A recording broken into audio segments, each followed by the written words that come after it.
The way you see the world is actually impacted by what you've seen, by your experiences. So there's certain experiences we've blocked off from, and certain gives us limitations in our thinking and our openness, in the way we do things and live life generally, the way we treat people, and that sort of thing. Because I know only one side of the wall, how we live on one side of the wall. Say you put me on the other side of the wall, I will treat people the way I've learned how to in my world, which maybe is not the way they used to. And there's a whole conflict that arises from there. On 9 November 1989, the Berlin Wall fell. The event not only changed Germany and Europe, but reverberated around the whole world. Cracking walls is an interesting concept. Obviously in this context, it's about the physical destruction of the Berlin Wall. We didn't know the moment. Maybe it will took 2 years, maybe 10. It was all over the news. It was my first time in the West, and I went over the border at this day, 9th of November, and I went to a friend in Kreuzberg, it's a district of West Berlin, and where were sitting the friends of East Berlin, and we had the same speech like in the pub in East Berlin. What can we make with the GDR and so on? But the train of history, it was at another point, but we didn't know. And for myself, I was completely surprised. David Hasselhoff was playing on the wall. The next day we go to the West to see it. But the wall is much more than just a physical wall. It was in Germany. It created a wall in people's minds. For me at that time, it was the walls of apartheid have to come down. There was suddenly a border between me and my friends. And then in South Africa, there was the border between the Afrikaners in Mayfair and those wealthy people, English-speaking people, in Parktown, and the barrier of both of them between the blacks. 3 months after the fall of the wall, Nelson Mandela was released from prison. Elections finally brought an end to the brutal apartheid regime. And I would say now that the walls of apartheid have come down, it's more of a figurative wall. Due to my age, I missed most of the apartheid times, but I was very exposed to people that were in the hardships. So the way that they live their lives and the sentiments that they hold, they still obviously impact my life. We had two German states, the GDR and the Federal Republic of Germany, and so what we do since 2 decades is to transform our country into a new democratic state. What I find here is that there's a kind of same problem. Walls, a potent symbol of a divided world, are not only historically valid for Berlin, but also for the fragmented South African society today. Johannesburg is almost a walled city. Everywhere you go, you see people living, in their self-made prisons.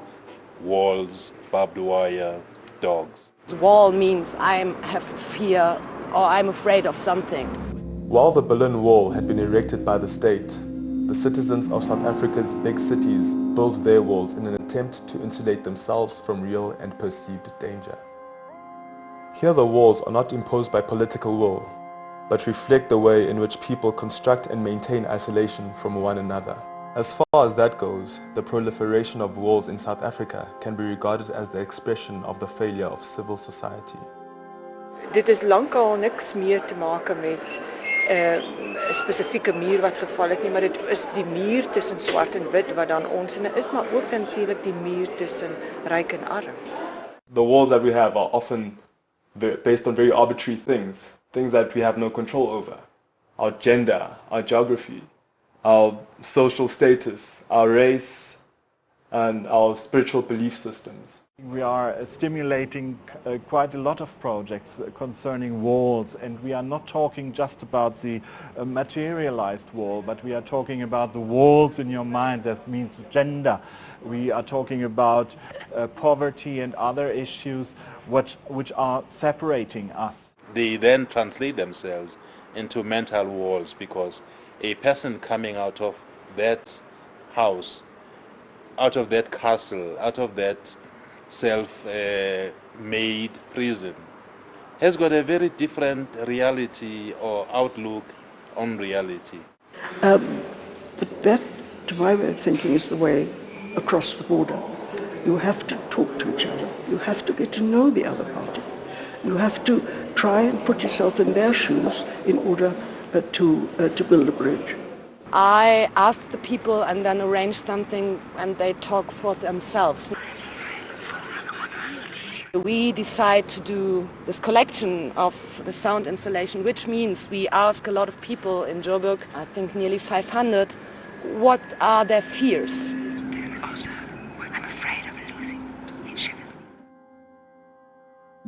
A cultural institute is a meeting place, and the Goethe-Institut here is an inclusive platform that raises questions about politics and art within the context of the commemoration of the fall of the wall. I was working with high school kids that did some research on the fall of the wall. The group of students were divided into 4 groups. Like one group was working directly on the wall. The students created bricks for the wall that we then put together in the end. Another group was working on Western Germany and Eastern Germany and then the reunited Germany. So they did some research on the history of the 2 different countries and the country how it is today. And there was another group that was working on a film with a South African filmmaker. That was a little love story between East and West Germany. And then the last group was working with South African fabrics. It's the Shwe fabric, which originally was produced in Germany in the 1930s and then exported to South Africa. And today it's a real South African fabric and you can only get it in South Africa. So there was this kind of connection between Germany and South Africa.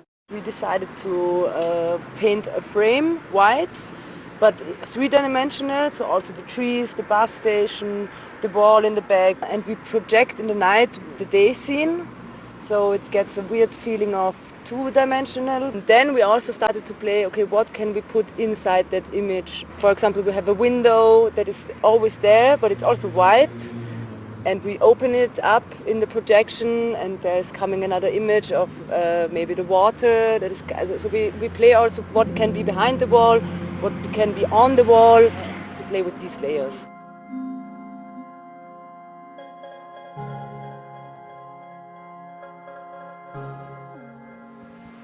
It's a piece of abstract electronic music. There's a lot of rhythm inside, but it's always just really short pieces and going one into another, and it's really twisted stuff. It's hard to describe. I mean, it comes from pop and rock and jazz music, but it's something else. Lots of noises. All the sounds are made from artificial noises. I just use computer-generated sounds and also sounds from currency or from radiation or stuff like this. It's all connected to real-time visuals, and the visuals, they respond to the music and to the sounds and to try to make music visible. For my project, it was this is an area that I live nearby. So what I noticed about them, how they just built the RDP houses and they were living in shacks. The people had these shacks behind the houses and not like tearing them down or anything like that. So that's how I said they were between walls. They're between the wall of the shack which they come from and between the wall of the house that they live in now. So I wanted to shoot the person and then the background being like the house showing and the shack, some of being like both of them. So to show that these people are between the walls. As an artist or a musician or a writer, you're always going to hit a wall. Even athletes, they say they hit that mental wall. And the thing is, if you can break through that wall, you grow as a person.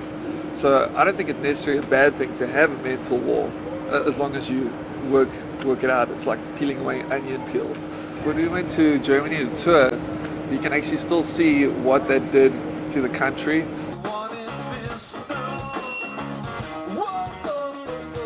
Seeing apartheid and like what's happened, it's like it's still almost there.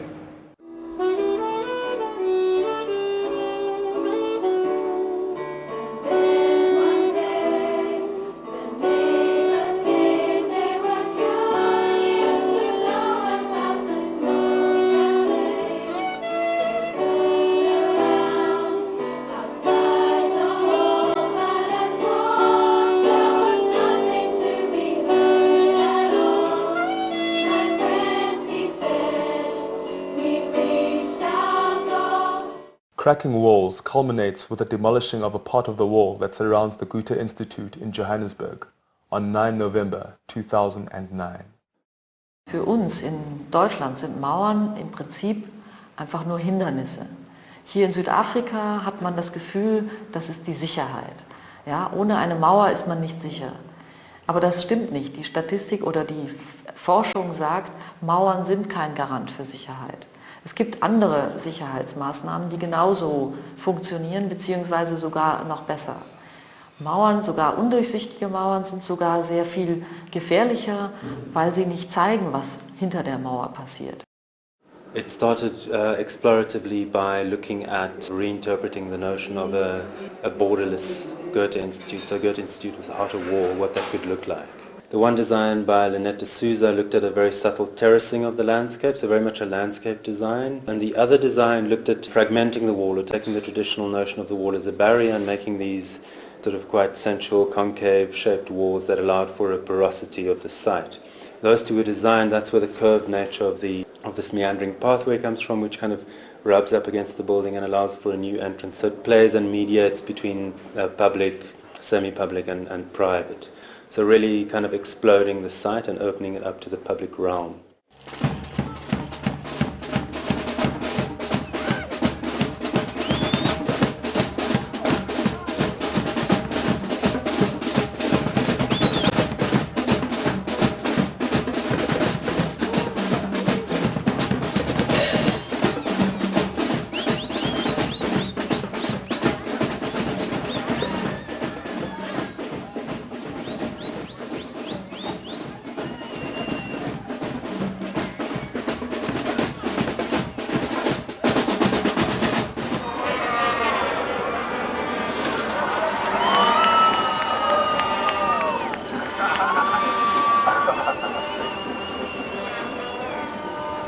When there is a lesson to be learned of that 9th of November 1989, then I think, it all revolves on the concept of freedom.